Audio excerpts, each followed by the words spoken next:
திருநாவுக்கரசு வீட்டில் லேப்டாப் பறிமுதல் செய்யப்பட்டிருக்கு.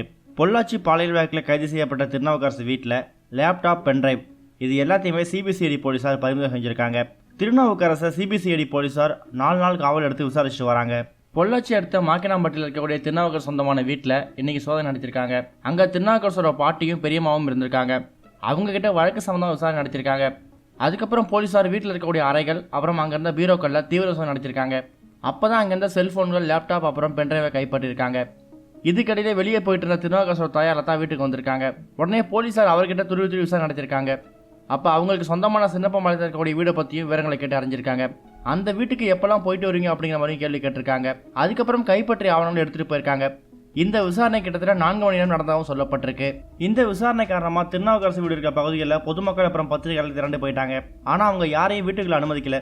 வீட்டை சுற்றிலும் பலத்த போலீஸ் பாதுகாப்பும் போடப்பட்டிருக்கு. மதியம் 3:30 மணிக்கு தொடங்கின இந்த விசாரணை இரவு 7 மணி வரைக்கும் நடந்ததாகவும் சொல்லப்பட்டிருக்கு. பொள்ளாச்சி பலாத்கார வழக்கில் கைது செய்யப்பட்ட முக்கிய குற்றவாளிகள் வீட்டில் 3வது நாளாக சிபிசிஐடி அதிகாரிகள் சோதனை நடத்திருக்காங்க. கடந்த புதன்கிழமை திருநாவுக்கரசு பண்ணை வீட்டில் ஆய்வு மேற்கொண்ட அவங்க பலாத்கார சம்பவத்தை ஒளிப்பதிவு செஞ்சதாக கருதப்படுற வீட்டோட தரைத்தளம் அப்புறம் சுவர் இது எல்லாத்தையுமே வீடியோவோட கம்பேர் பண்ணி தடயங்களை சேகரிச்சிருக்காங்க.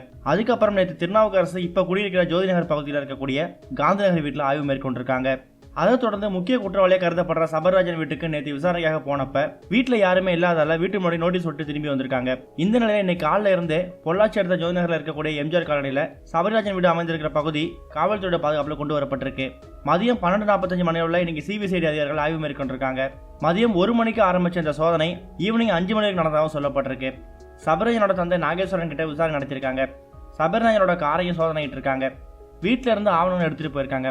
இது ஒரு பக்கம் இருக்க, பொள்ளாச்சி பாலியல் வழக்கில் கைது செய்யப்பட்டு சிறையில் வைக்கப்பட்ட குற்றவாளிகளுக்கு சக கைதிகள் கடும் எதிர்ப்பு தெரிவித்து போராட்டம் நடத்திட்டு வராங்க. குற்றவாளிகளை கடும் தண்டனை வழங்க கோரி தமிழகம் ஃபுல்லாவே மாணவர்கள் போராட்டம் நடத்தி வந்துட்டு இருக்காங்க. இந்த நிலையில போக்சோ சட்டத்தில் கைது செய்யப்பட்டவங்க இருக்கிற அறையில தான் இந்த 3 பேரையும் அடைக்கணும் அப்படிங்கிற மாதிரி சக கைதிகள் போராட்டம் நடத்திருக்காங்க. அதுக்கப்புறம் தாக்குதல் சம்பவத்தை தவிர்க்கிறதுக்காக சிறை காவலர்கள் பேச்சுவார்த்தை நடத்திருக்காங்க. அதுக்கப்புறம் சக கைதிகள் கிட்ட காவல்துறை அப்புறம் சிறை அதிகாரிகள் சமாதான பேச்சுவார்த்தை நடத்தி கூடிய சீக்கிரமே 3 கைதிகளையும் வேறு சிறைக்கு மாற்றப்படுவார்கள் அப்படிங்கிற மாதிரியும் உத்தரவாதம் கொடுத்திருக்காங்க. அதுக்கப்புறம் தான் சக கைதிகள் போராட்டத்தை கைவிட்டிருக்காங்க. இது ஒரு பக்கம் இருக்க, பொள்ளாச்சி பாலியல் வன்கொடுமை சம்பந்தமான வீடியோக்கள் சோசியல் மீடியாவா இருக்கக்கூடிய ஃபேஸ்புக், ட்விட்டர் அப்புறம் வாட்ஸ்அப் இது எதுலையுமே பதிவேற்றம் பண்ணக்கூடாது அப்படிங்கிற மாதிரி அந்தந்த நிறுவனங்களுக்கு தனித்தனியாக சிபிசிஐடி நோட்டீஸ் அனுப்பியிருக்காங்க. இது மாதிரி தேவையில்லாம வீடியோக்களை பரப்புறது விசாரணையை பாதிக்கும் அப்படிங்கிற மாதிரியும் சிபிசிஐடி தரப்புல சொல்லப்பட்டிருக்கு. இதை பத்தி நீங்க என்ன நினைக்கிறீங்கன்னு உங்களோட கருத்துக்களை கமெண்ட்ல போஸ்ட் பண்ணுங்க. இந்த வீடியோ உங்களுக்கு பிடிச்சிருந்தா லைக் பண்ணுங்க, ஷேர் பண்ணுங்க. கனெக்டிங் டுடே அப்டேட் தெரிஞ்சுக்கிறதுக்கு சேனலை சப்ஸ்கிரைப் பண்ணுங்க. இதுவரைக்கும் கனெக்டிங் டிவிக்கு சப்ஸ்கிரைப் பண்ணனா மறக்காம சப்ஸ்கிரைப் பண்ணிக்கங்க. உடனடி அப்டேட்ஸ் பெறுவதற்கு நோட்டிஃபிகேஷன் பெல்லையும் கிளிக் பண்ணிக்கங்க.